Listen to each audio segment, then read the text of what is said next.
Саламатсыздарбы? Эл аралык жаңылыктар топтому менен тааныштырып, Наяз Ашматов. Америка Кошмо Штаттарынын президенти Дональд Трамп Иранга сокку уруу үчүн олуттуу жолдорду караштырып жатат. Бул тууралуу дүйнөлүк маалымат агенттиктери кабарлашууда. Ал гана эмес, демонстрацияларды басып жатышына жооп кылып, АКШ Ирандын аскердик эмес объектилеринде бомбалоону көздөп жатат. Иран болсо, Америка чабуул жасаса, биз Израилге жана АКШнын жакынкы чыгыштагы базаларына сокку уруп, жооп беребиз деп эскертти. Ирандагы демонстрациялар учурунда 538 адам каза болуп, 10.600дөйү кармалды. Башкала Тегеранда нааразылык акцияларына чыккан эл полициянын унааларын талкалап жатат. Өлкөдө Илон Масктын спутник аркылуу интернет тараткан Starlink сигналдарын өчүрө башташты. Митингге чыккан эл Starlink'ти интернеттин активдүү колдонуп жаткан болчу. Маалым болгондой, жапыр демонстрациялар башталардан мурда Иранга Starlink'тин 40.000 терминалын аткерчилик жол менен ташып келишкен. Кийин интернет өчүрүлгөндөн кийин демонстранттар координациялоо үчүн спутник интернетин колдонууга өтүшкөн.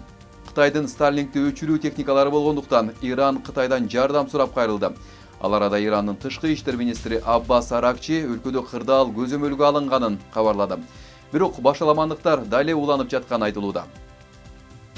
Трамп Гренландияга басып кирүү планын даярдоого тапшырма берди. Бул тууралуу Mail басылмасы жазды.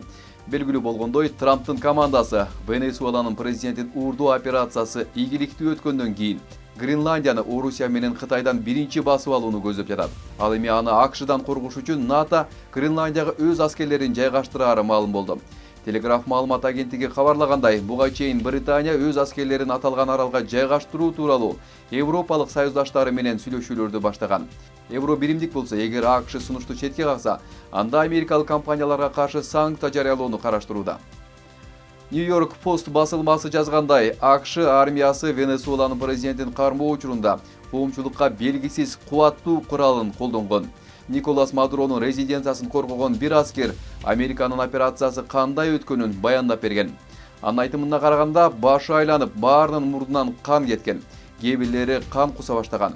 Ошол учурда алар жерге жыгылып түшүп, кыймылдай албай калышкан.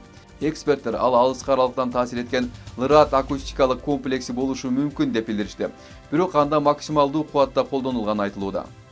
Британия Украина үчүн алыскы аралыкка жетүүчү баллистикалык ракета чыгарууну көздөп жатат. Nightfall деп аталган ракета 500 чакырым аралыктагы буталарга сокку уралат.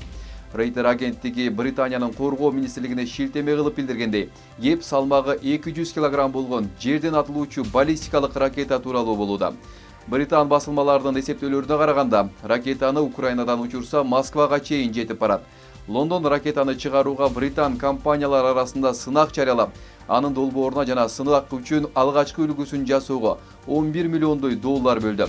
Буга чейин Британия ошондой ракеталар ийгиликтүү жасалса, аны Украинага берерин айтып келген болчу. Америка Кошмо Штаттары Венесуэлага каршы санкцияларды жапырт жокко чыгарууга даярдык көрүүдө. Кошмо Штаттардын каржы министри Бессент Венесуэланын мунайын сатууну жеңилдетүү максатында эмки апталарда кошумча санкциялар алынышы мүмкүн деп кабарлады.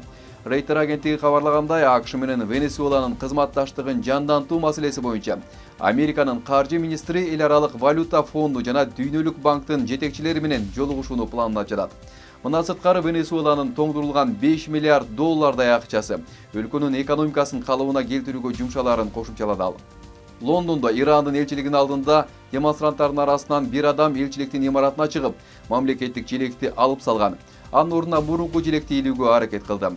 Акция учурунда тартип бузду деп 2 адам колго түшүрүлгөн. Алардын бири бирөөнүн аймагына мыйзамсыз кирген жана ошол жердеги кызматкерге кол көтөргөн деп кармалса, экинчиси бирөөнүн аймагына бастырып кирип барган деген айып тагылууда.